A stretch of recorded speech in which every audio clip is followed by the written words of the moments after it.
Now, let's talk about your entrepreneurial journey. So you are you're a pharmacist now.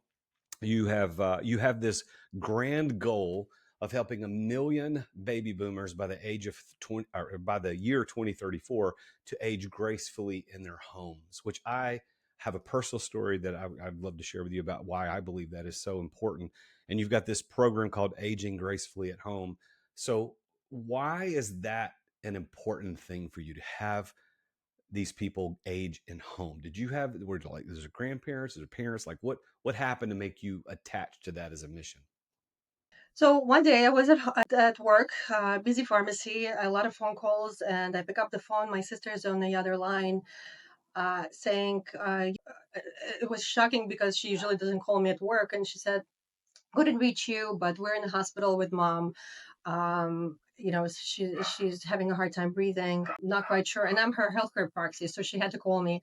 She says, "I'm not sure what's going on. Can you get over here?" And so for me, that was a shock. I couldn't believe that she was that I received that call in the middle of the day. So obviously, I dropped everything. I went to the hospital. And in the hospital, we found out that she had pulmonary embolism.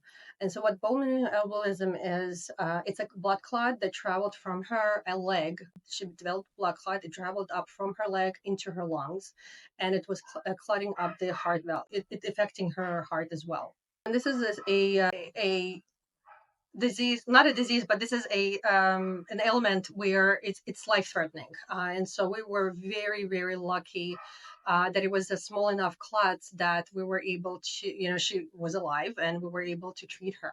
And so after a few days in the about a week in the hospital, she was released. And just to let she went home. She lives by herself. My father passed away about 27 years ago now. And so she lives by herself, and she was, we made her feel comfortable. You need anything, here are your medications that you need to start taking. I explained everything to her. As a pharmacist, I thought, and her background is, she was a nurse. She was a visiting nurse actually back in Soviet Union. So she has experience of, she understands medicine and, the diseases and medications. So I left it with her, and she said, she looks like she comprehended. She felt fine. I felt that she was safe enough to be home by herself, and so I went home. And the next morning, I called her from my work, and I said, "Hi, mom. How are you feeling? What's going on? Did you take your medication?" And she tells me, "What medication?" So I said, "Mom, I left it out on the table, kitchen table for you. You're supposed to take these medications to make sure that this doesn't happen again, and because there's a chance of blood clots coming in."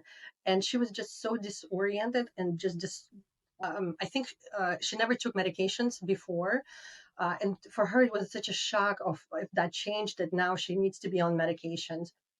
I looked at her, and she was, when I came already to the house, I saw her just being disheveled. I didn't recognize her, and she's pretty young. So what I did was I took everything to my store. I prepackaged it for her, so there's a date and a time when she needs to take her medication. I brought it back to her, explaining how to take it, and this way, for me as well, I could monitor if she's taking the medications or not, because if she's opening the packages. And I think that kind of gave her a confidence that, she's going to be taking it on time. She knew what to take when, and everything was already pre-made, so she didn't have to think twice. She just knew when to take it. And that gave me comfort as well, that I knew that she was taking her medications and we're not going to have a recurrence of this disease. And I came the night that week, actually I came to work, and looking at my patients and seeing I have so many elderly patients who I'm sure going through nursing homes coming back, or rehabilitation centers coming back, or hospitalizations and coming back, and most of them are like on a lot of medications. How are they managing? She, for her, it was like 2 3 medications, but how are they managing the whole slew of their meds? And so I kind of started paying attention to that, and I realized that this is a service that is much needed because of the fact that, when you are being transferred from one facility to home or anywhere, First of all, your medications change because the facilities usually have their different formularies than what you have at home. So you need to make sure that it's reconciled.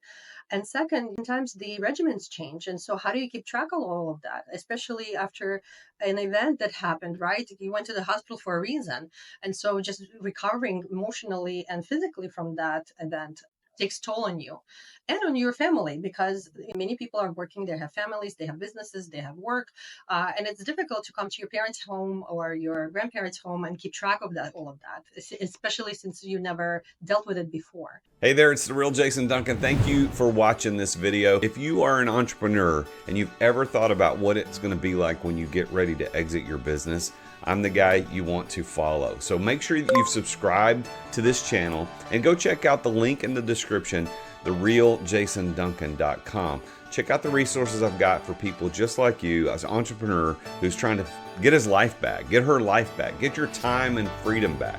We've got a couple other videos you might be interested in. There's one here and there's one here. If that's what you want as an entrepreneur, if you're being trapped in your business, then I can help you get out of that. So go to therealjasonduncan.com. The link is in the description and check out one of these videos. I'll see you next time.